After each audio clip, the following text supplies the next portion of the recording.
ప్రముఖ నటుడు హిందూపురం శాసనసభ్యుడు బాలకృష్ణ తన సినీ జీవితంలో ఒక అరుదైన మైలురాయిని అందుకున్నారు. ఆయన ప్రతిష్టాత్మకమైన world book of records gold ఎడిషన్లో స్థానం సంపాదించారు. భారత చలనచిత్ర పరిశ్రమ నుంచి ఈ పురస్కారానికి ఎంపికైన తొలి నటుడిగా ఆయన అరుదైన ఘనతను సొంతం చేసుకున్నారు.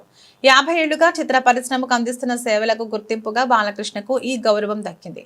హైదరాబాద్ లో వైభవంగా జరిగిన ఒక కార్యక్రమంలో బాలకృష్ణ ఈ పురస్కారాన్ని స్వీకరించారు. ఈ కార్యక్రమానికి కేంద్ర సహాయ మంత్రి బండి సంజయ్ ముఖ్య అతిథులుగా హాజరయ్యారు.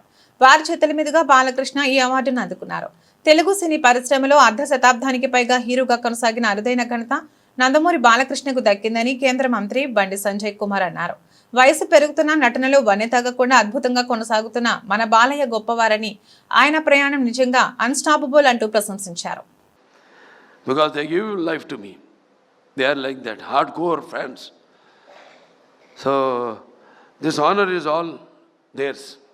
So their love has given me my identity, my career and my strength. They are my truest legacy. With deep humility, I accept this recognition and pledge to continue serving cinema and society with the same passion in the years to come.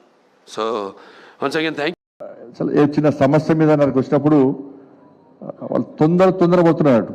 చాలా మంది నాతో photo దిగాలని ఆపుతుంది వాళ్ళకు. కొంతమంది ఏమో తొందర వెళ్దాం అంటున్నారు. దాదాపు 100 మంది వచ్చారు చిన్న ఇష్యూ మీద.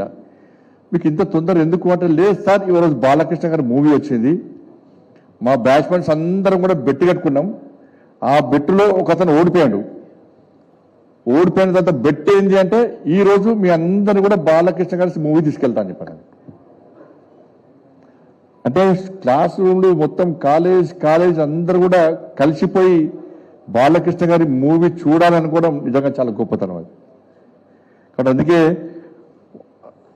అప్పుడే అన్నట్టు ఇది తాతమ్మ కల్లా మూవీ మొదటి సినిమా రోజే దాని హీరోయిన్ గా నడిచిన భానుమతి గారు అన్నారట. నిజంగా బాలకృష్ణ గారు భవిష్యత్తులో మంచి నటుడవుతాడు, చాలా సక్సెస్ అని చెప్పి వారు ఏ ముహూర్తం అన్నారో అది ఈరోజు నిజమై ఈరోజు అందరి యొక్క మన్నలు పొందినటువంటి ఒక గొప్ప వ్యక్తి బాలకృష్ణ గారు.